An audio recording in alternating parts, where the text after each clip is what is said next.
Hello student. आप लोग कैसे हैं? उम्मीद है सभी बहुत अच्छे होंगे।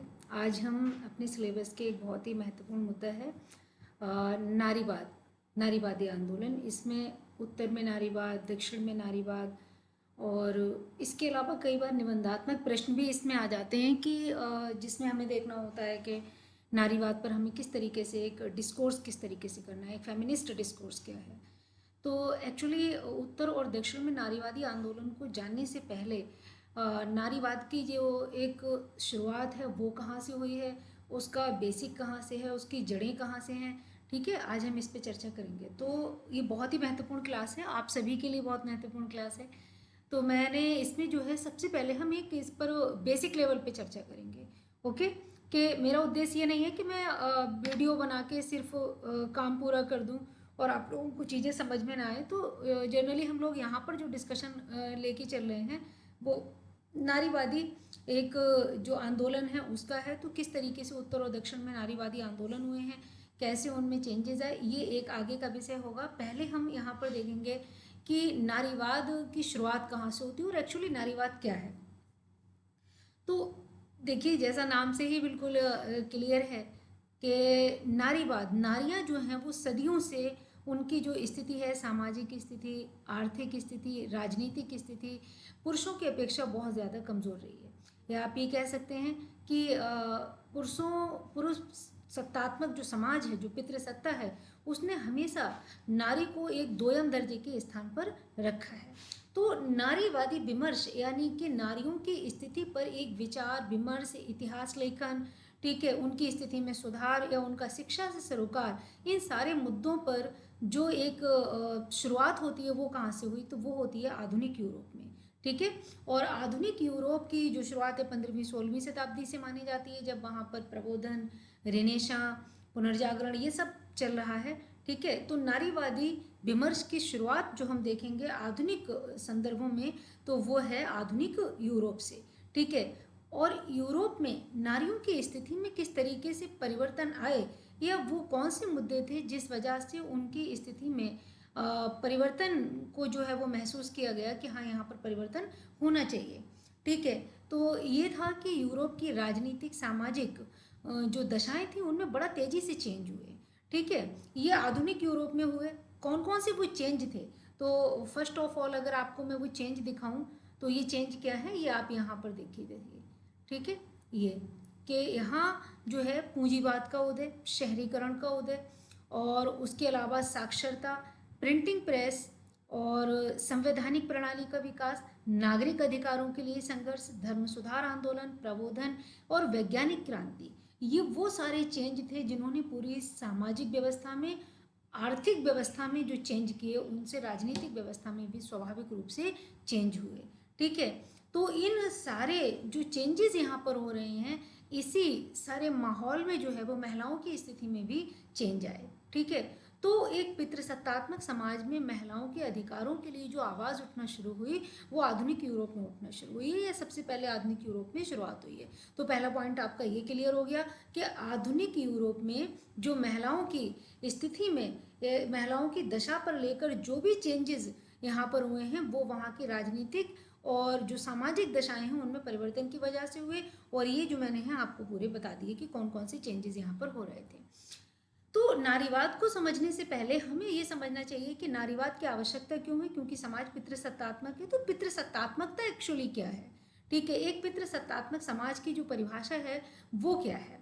पितृसत्तात्मक जो समाज है वहाँ पर इसकी अगर हम परिभाषा को देखते हैं तो क्या परिभाषा आ जाती है, कैसे पितृसत्तात्मकता जो है वो महिलाओं की स्थिति को जो है वो पूरी तरीके से प्रभावित करता है। एक ऐसा जो समाज है कि किसी अन्य यानी कि पुरुष के द्वारा महिलाओं को जो कमज़ोर हैं उनको दबाया जाना, ये पितृसत्तात्मकता है।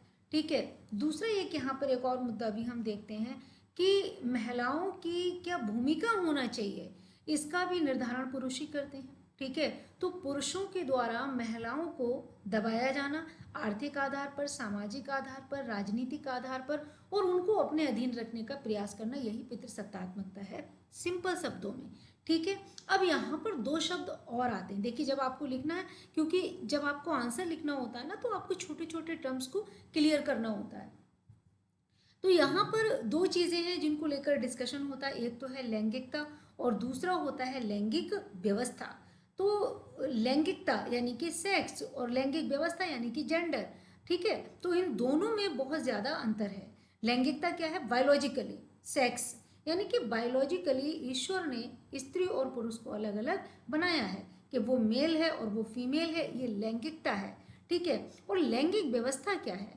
एक्चुअली लैंगिक व्यवस्था एक अलग जो है वो चीज़ हो जाती है कि लैंगिक व्यवस्था यानी कि एक ऐसी व्यवस्था जिसमें स्त्री और जो पुरुष हैं, नारी का अस्तित्व, उसकी भूमिकाएं और समाज में पुरुषों के जो साथ हैं उनके जो संबंध हैं उसका निर्धारण किस प्रकार से होगा, ये कौन डिफाइन करता है? यही डेफिनेशन जो दी जाती है वो लैंगिक व्यवस्था में दी जाती है, ठीक है। तो लैंगिकता यानी सेक्स को निर्धारित करती है कि आप स्त्री है पुरुष है, और लैंगिक व्यवस्था ये निर्धारित करती है कि समाज में महिलाओं की स्थिति क्या होगी, पुरुषों के सापेक्ष उनका जीवन किस प्रकार से होगा, ठीक है।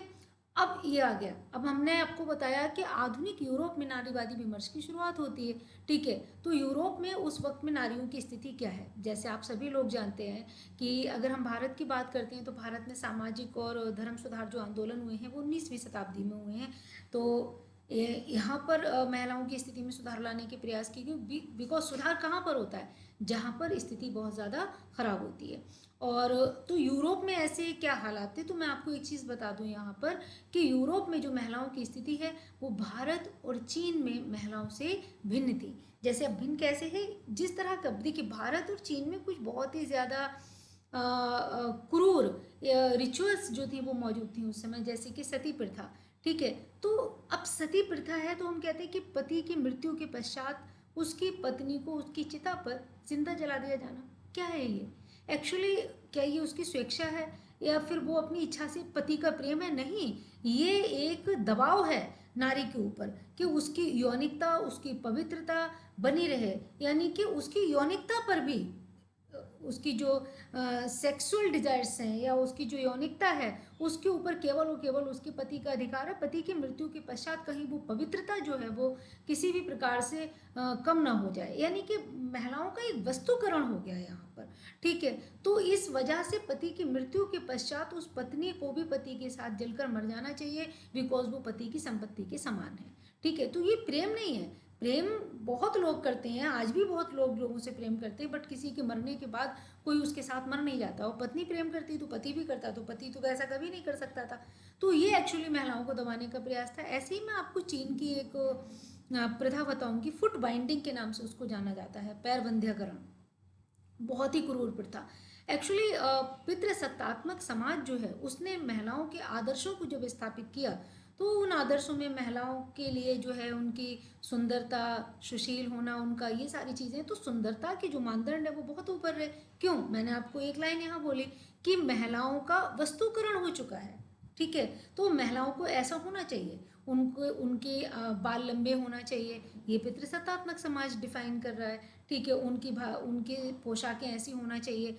तो चीन में क्या हुआ कि पैरों का साइज जनरली माना जाता है कि बहुत बड़े पैर जो हैं वो सुंदरता के प्रतीक नहीं होते हैं।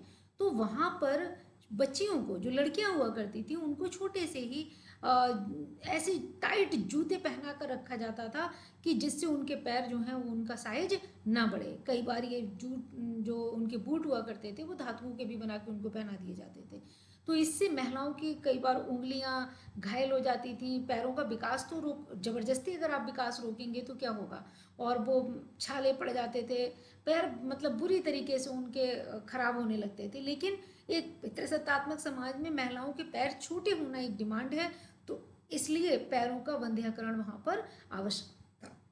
लेकिन यूरोप में जो महिलाओं की स्थिति है वो भारत और चाइना की तरह उतनी ज़्यादा ब्रूटल नहीं है, उतनी ज़्यादा क्रूर नहीं है, ठीक है। यूरोप में महिलाओं की जो स्थिति है वो थोड़ा यहाँ से बेटर है, क्योंकि इस तरीके की सेक्सुअलिटी, इस तरह की जो रिचुअल्स हैं वो वहाँ पर नहीं है। लेकिन हाँ, दूसरी चीज़ें हैं कि कानूनी, राजनीति या फिर सामाजिक जो अधिकार हैं वो उनको उस तरीके की प्राप्त नहीं है जैसे कि पुरुषों को प्राप्त हैं। अब इसकी एक एग्जाम्पल हम यहीं से ले लेते हैं कि अगर आप नीचे यहाँ पर देखिए, ये यूरोप में महिला मुखिया, ठीक है। तो यूरोप में महिला मुखिया की जो भूमिका है वो क्या है? जनरली क्या होता है, जिस तरीके से एक राज्य में एक कोई भी एक राज्य है, वहाँ जो राजतंत्र होता है तो राजा पूरे देश का मुखिया होता है, उसी प्रकार से आधुनिक यूरोप में भी एक परिवार का जो मुखिया है वो पति है या पिता है, ठीक है।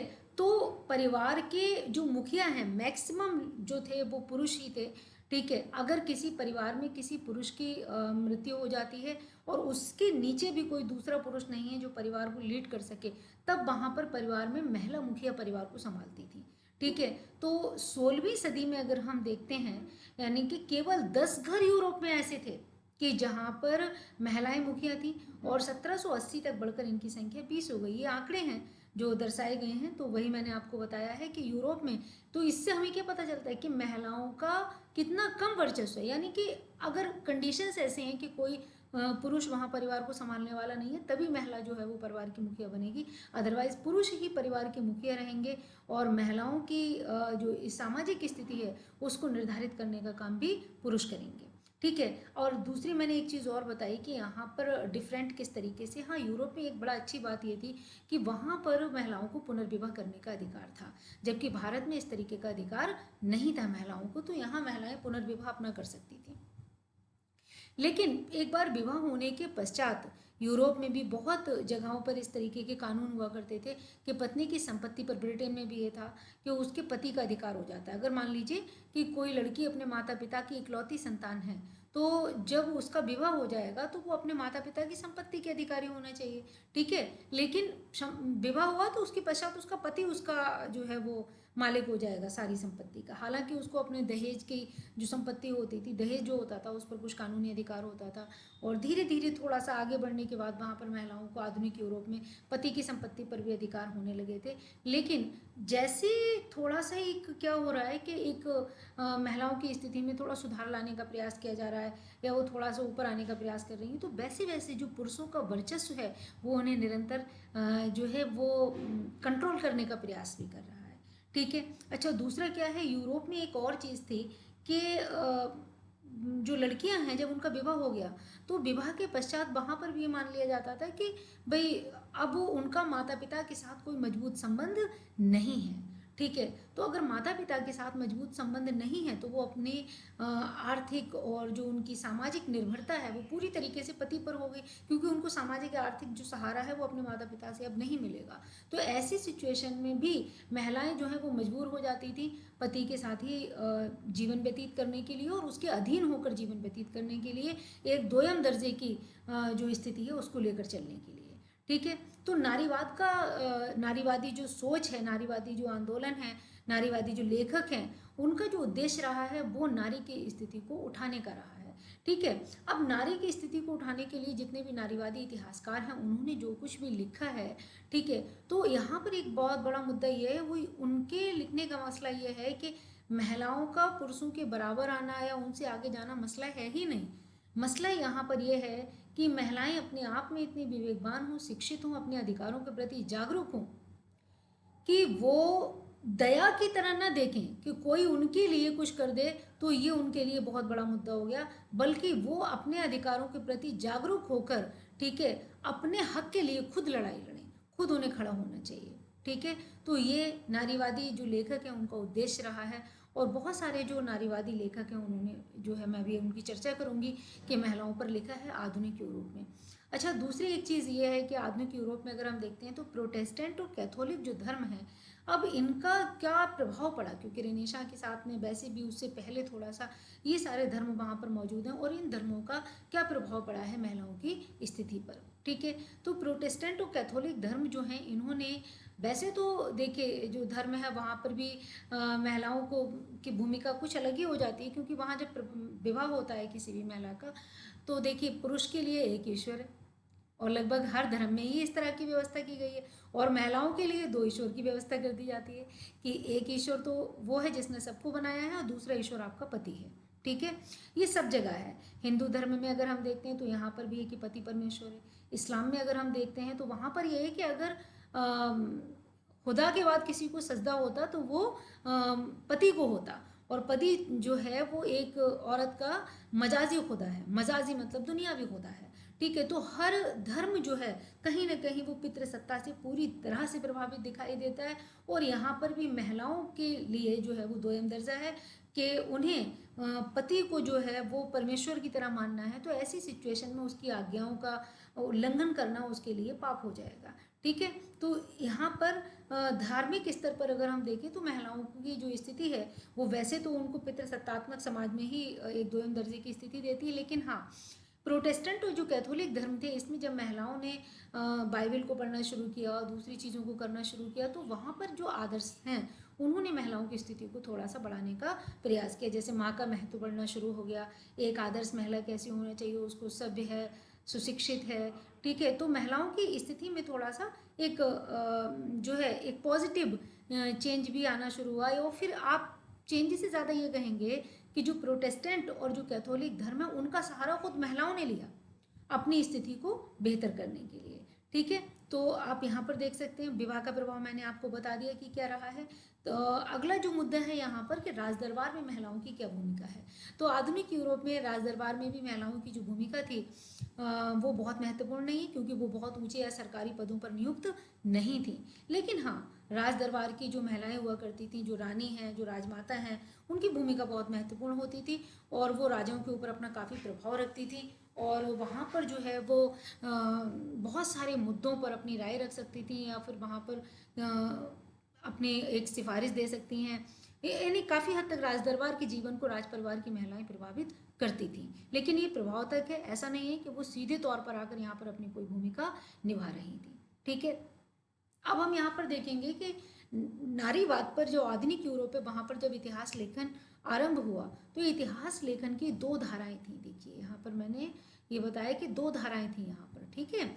तो एक धारा ने क्या किया, एक धारा तो आत्मनिर्धारण की बात करती है कि महिलाओं को आत्मनिर्भर होना चाहिए, ठीक है, और उनको स्वाभिमानी होना चाहिए। आत्मनिर्भर होंगी तभी उनके अंदर आत्मबल आएगा और आत्मबल आएगा तो स्वाभिमान अपने आप आ जाएगा। तो एक धारा इसकी बात करती है और जो दूसरी धारा है लेखन की वो महिलाओं को देवी स्वरूप पर दिखाने का प्रयास करती है कि महिलाएं देवियों के समान हैं और उनकी जो भूमिकाएं हैं वो पति की सेवा करना, बच्चों का अच्छी तरह से परवरिश करना, समाज में एक आदर्श महिला की भूमिका निभाना। यानी एक ऐसे आदर्श जिन्होंने अगेन जो महिला हैं उनकी स्थिति को थोड़ा सा और कमज़ोर करने का प्रयास किया है। एक्चुअल में वो महिला जो एक्चुअल में है उसके अंदर वो अपनी चीज़ों को बाहर नहीं लाती है, बल्कि वो उसे अपना व्यवहार वैसा रखना चाहिए जिसकी अपेक्षा सोसाइटी उससे कर रही है, जिसकी अपेक्षा समाज उससे कर रहा है। ओके, तो यहाँ पर दो धाराएं आई जिसमें एक धारा महिलाओं को आत्मनिर्भरता की ओर लेके जाने की बात करती है और यहाँ तक कि एक महिला भी बड़ा ही आसानी से अपनी कामेच्छा को जो है वो वहाँ पर बता सकती है या उसको स्वीकार कर सकती है। और जो दूसरी धारा है उसने महिलाओं के देवी स्वरूप होने पर जोर दिया है, ठीक है। अब इसके बाद में एक और मुद्दा आता है कि जो नारीवादी इतिहास लेखन है, नारीवादी इतिहास लेखन में मेरी वॉलस्टनक्राफ्ट जो हैं इन्होंने एक बुक लिखी थी vindication of the rights of women. अभी मैं अपना एक अगला वीडियो इसके बाद बनाऊंगी और बहुत ही खूबसूरत वीडियो होगा वो कि जिसमें हम बड़ा अच्छे मुद्दों की चर्चा करेंगे कि नारीवाद और जो चिंतक हैं उनका जो दृष्टिकोण है, जैसे अरस्तु का, रूसो का, प्लेटो का क्या दृष्टिकोण था नारीवाद को लेकर।